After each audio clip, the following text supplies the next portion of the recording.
Wow, thank you, Ilan. Feel like a little girl again, so. It's such a great honor to be here with all of you this afternoon.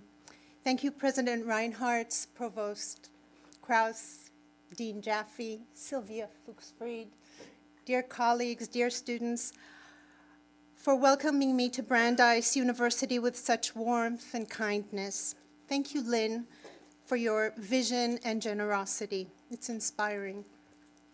Thank you, Ilan, for your leadership that has transformed the Schusterman Center into an inclusive, multidisciplinary, and multivocal space that is committed to critical scholarly inquiry and meaningful academic discussions, even on the most complex, sensitive, and contested issues.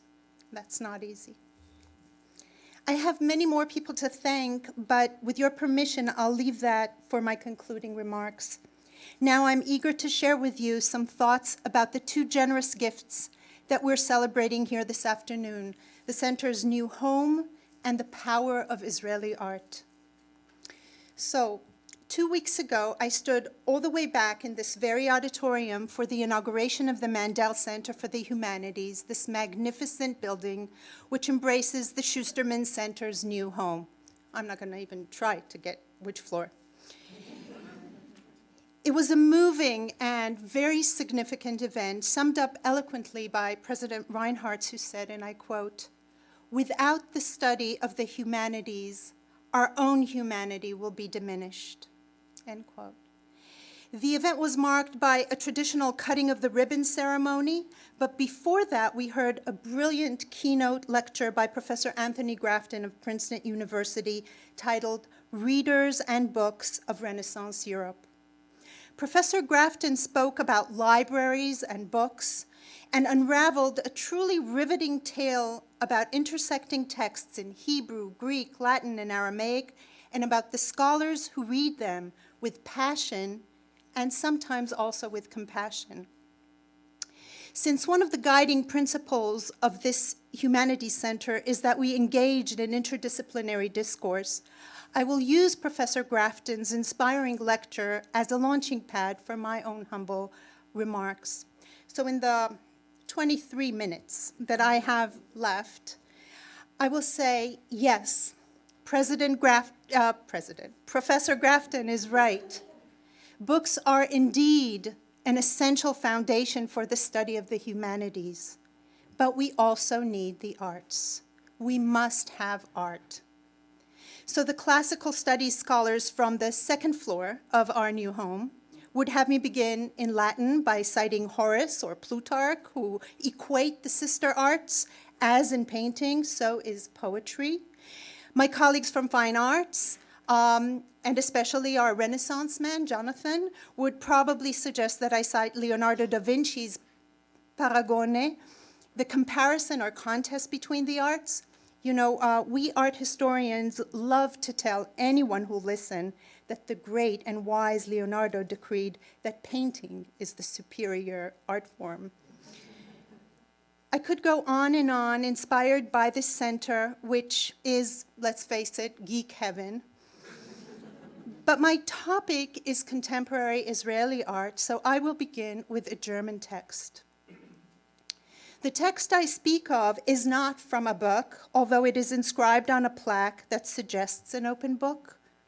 Significantly, it is located outside a university library in a city square flanked by Humboldt University, the Opera Building, and St. Hedwig Cathedral in Bebelplatz in Berlin.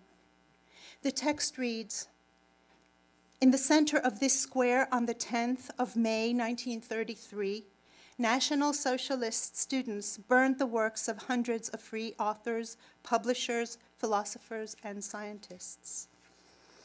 On the adjacent page-like plaque, the prophetic words of Heinrich Heine are quoted. That was merely a prelude.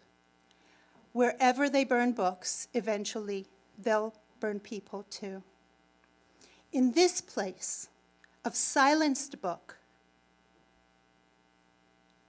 art has a role. for art can speak volumes with its visual voice.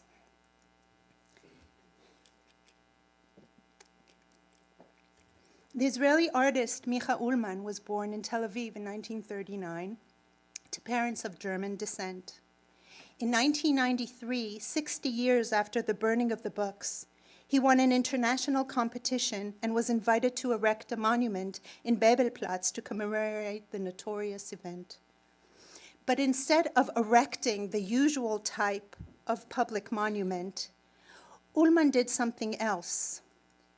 He wanted to give form to the empty void that was left when books turned into ashes. He wanted to articulate the silence that reverberated after the fire was extinguished. But how do you embody absence? How do you speak silence? Ullman constructed an underground library that is separated from the pavement by a transparent sheet of glass. Passers-by can easily tread on the glass without taking notice.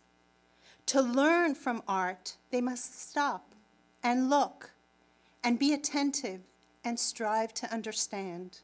It requires effort to hear silence and to see nothingness. Buried underneath the cobblestone is a subterranean orphaned library comprised of 14 shelves that can potentially hold the 20,000 volumes that were burned by the Nazis in that very spot in 1933. It is a grave for the ephemeral memory of the books, a resting place for their souls, if you will. St. Hedwig Cathedral, Humboldt University, and the Berlin Opera House are reflected in Ullman's monument.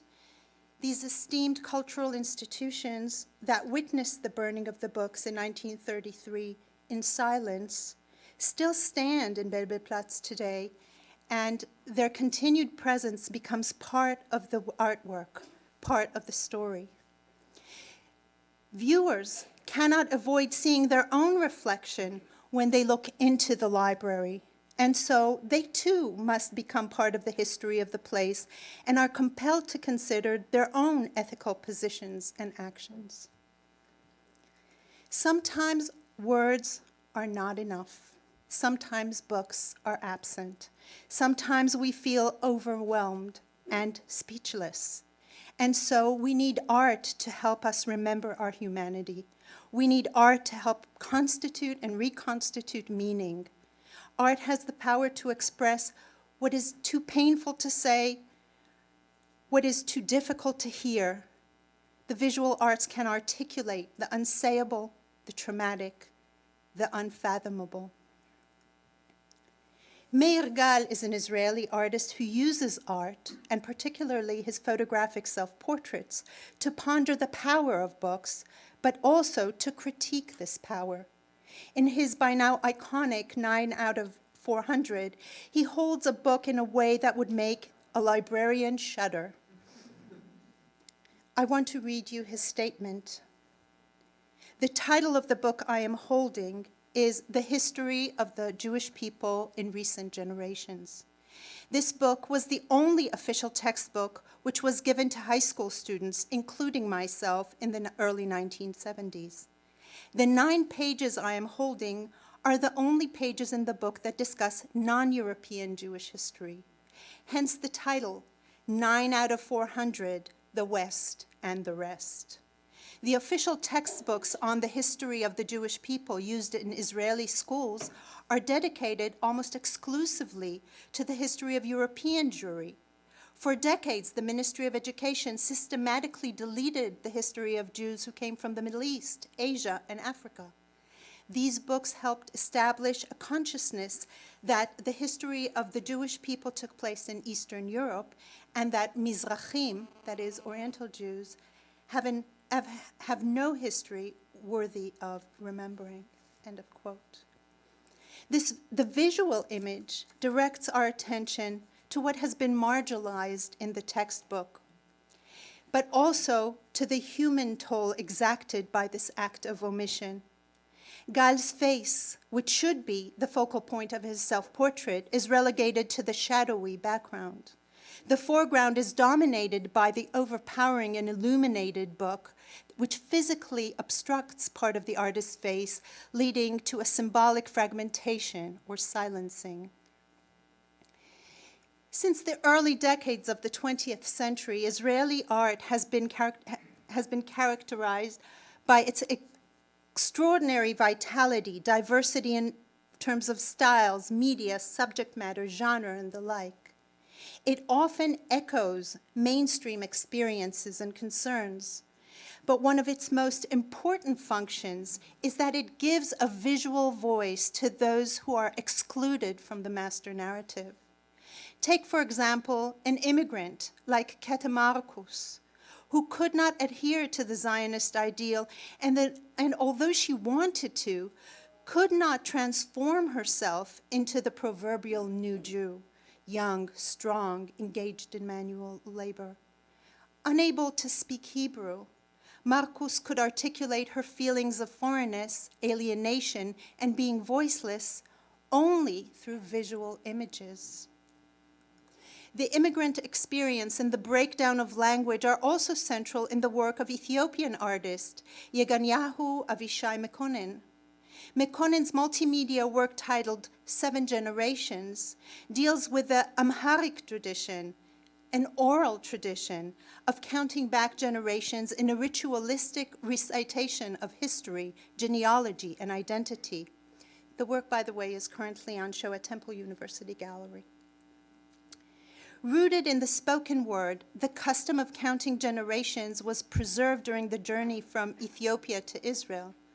But the very characteristic that allowed the custom to move to the new land, that is its oral characteristic, now threatens its future. A language barrier has developed between the Amharic-speaking elders and the Hebrew-fluent youths. Mekonen's grandfather was famed for counting and his knowledge of the community's ancestry, and he served as a bridge between Africa and Israel. After his grandfather's death, Mekonnen realized the urgent need to preserve his unwritten and fast-fading heritage. He also realized that he could do so only through his artistic practice.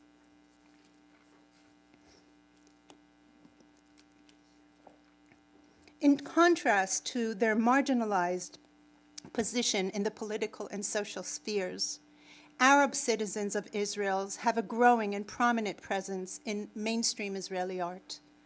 The Arabs of Israel are not a homogeneous group. They are villagers, city dwellers, Bedouins, they are Christians, Muslim, Druze, or secular men and women, and they come from diverse socioeconomic and cultural backgrounds.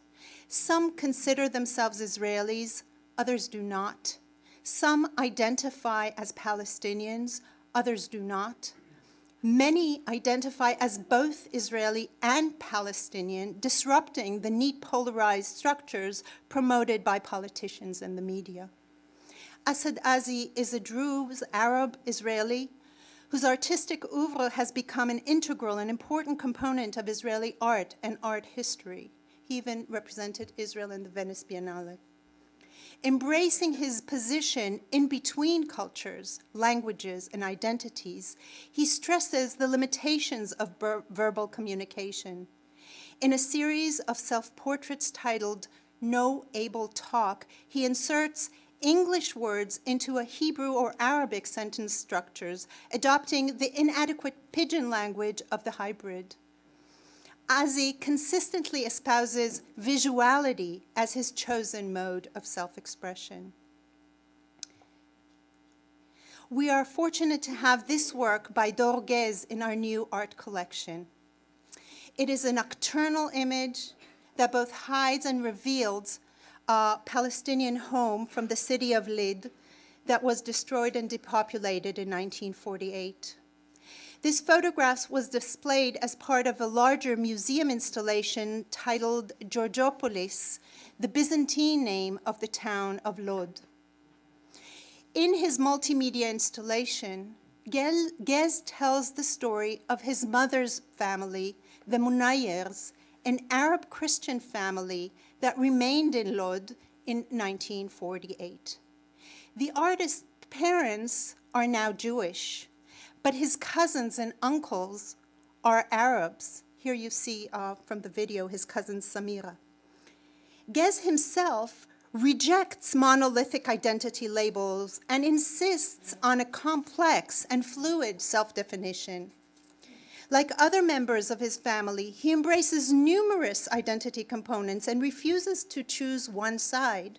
He is Arab, Jew, Christian, Palestinian, and Israeli. By rejecting the agonistic dichotomies that characterize identity politics in Israel today, East versus West, Arab versus Jew, Israeli versus Palestinian, them versus us, his art envisions a liminal space where empathy and alternative, inclusive, humanistic configurations are possible to imagine. In Ullmann's library, art was summoned when words were silenced. In the case of Dorgez, the visual arts open up new spaces where words, dialogues, and conversation can be encouraged to emerge. Israeli art deals with virtually every aspect of human experience in complex and diverse ways. It plays a critical role in addressing contested, taboo, and painful issues. It helps foster dialogues pertaining to difficult subjects such as the conflict, the occupation, the Holocaust, and the rifts that plague Israeli society. But art also expresses the vivacity of life and the joyful celebration of significant milestones. In honor of this inauguration, this site-specific installation was created by our visiting artist, our honored guest, my new friend, Nelly Agassi. Nelly?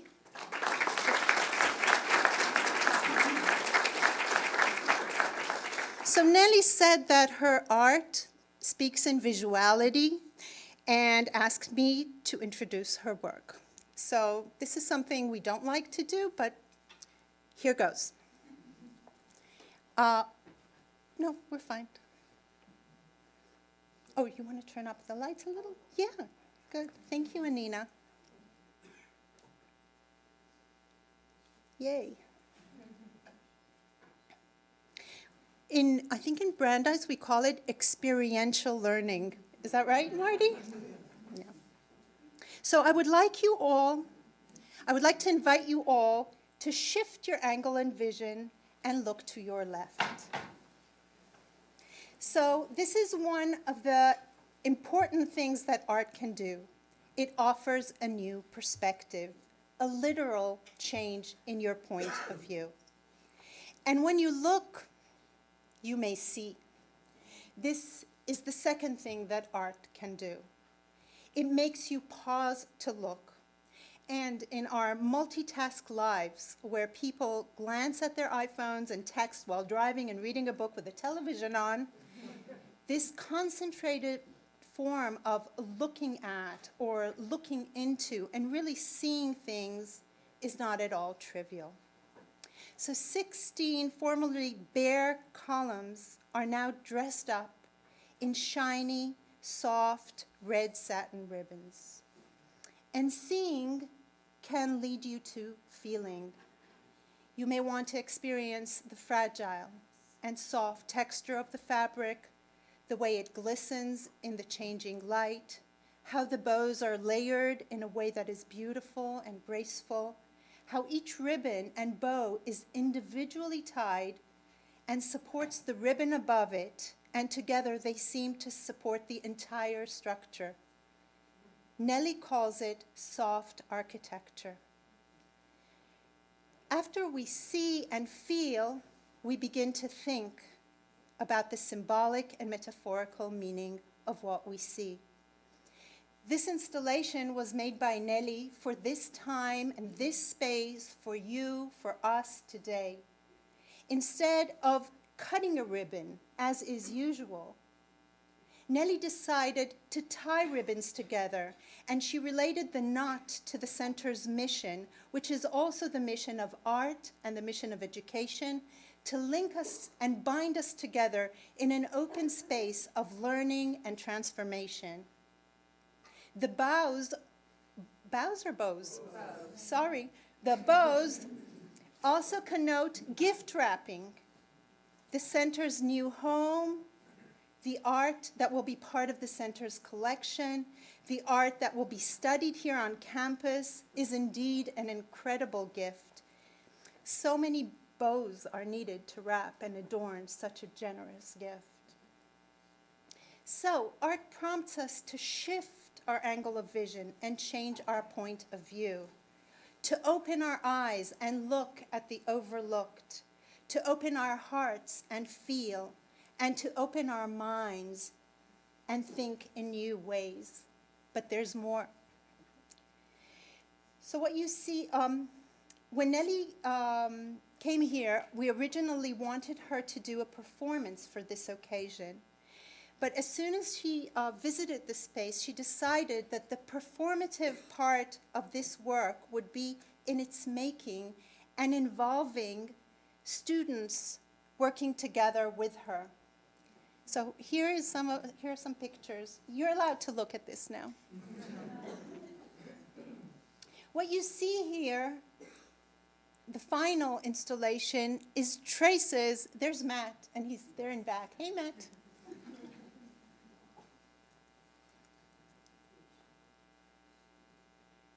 So making this special installation formed a community of the artist and our students. And students, are some of you back there? Could you, hey.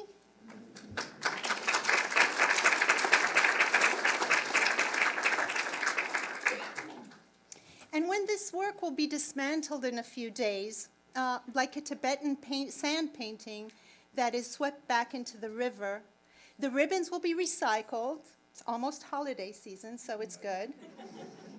But each of you will take a piece of the ribbon and a gift from Nellie that you found on your chairs. Because gift giving is contagious. So, yay. We're here to celebrate the generosity of Lynn and the Schusterman Foundation. But these last 5 weeks have taught us that generosity begets generosity. So here are just a few of the people that we must thank. After we discussed the possibility of displaying Israeli art at the Schusterman Center, Marge Goldwater and Rivka Saker worked tirelessly to make it happen. Do you want to stand again, or no? Okay. I'm not going to make people stand. And then many artists, among them Nellie and Yocheved Weinfeld, Moshe Gershuni, Sigalit Landau, Doron Solomon, Ziel Bartana, Guy Benner, generously lend us more work to display in the center for everyone's delight. And local artists, Pete and Matt, helped with the installation. Jennifer Stern, Anina Selv, my colleagues from the Rose Museum who were right there, my colleagues from Fine Arts who are also there, all helped and were supportive in so many ways. None of this would have happened without the amazing Rachel Litkovsky. Rachel, you have to stand up.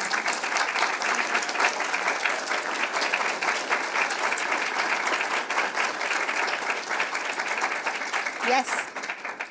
See, they know what I'm talking about. I'm going to write a sonnet for you.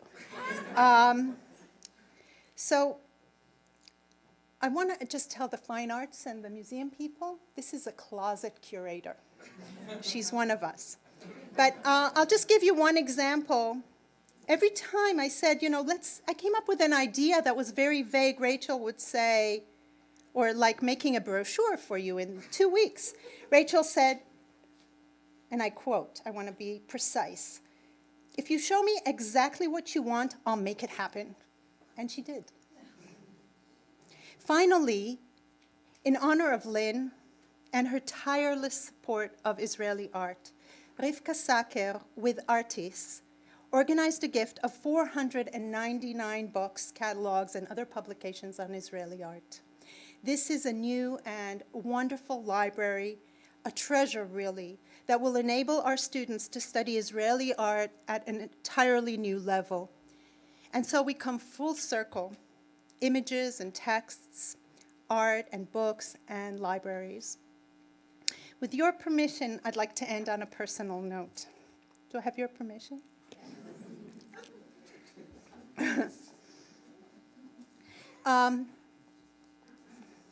The Hebrew University of Jerusalem has been my academic home all my adult life. I cherish the time I spend there, both as a student and as a teacher. Saying goodbye to Jerusalem this last August was not easy at all. But I am hopeful as I transition into my new academic home. And there are many things I already love about Brandeis University. The people, the trees. I like the joint emails I receive every holiday from the imam, the female rabbi, the Catholic, and the Protestant chaplains. I know you all get them, but I feel like they're for me. I also really, really like the 4 pillars that support this academic institutions. I've committed them to memory and to my heart. Brandeis is a Jewish-sponsored university. It aims for academic excellence and strives for social justice. And my favorite part, it is a non-sectarian university, meaning that it welcomes students, teachers, and staff of every nationality, religion, and political orientation. Brandeis is committed to cultural diversity, equal access to opportunity, and freedom of expression. I'm proud to embrace and uphold such pillars. Last but not least, I want to say something about my private home. It also has 4 pillars, and they're beautiful and beloved. My husband Nahum and our 3 sons, Lior, Ro'i, and Amir. Can you stand up? See?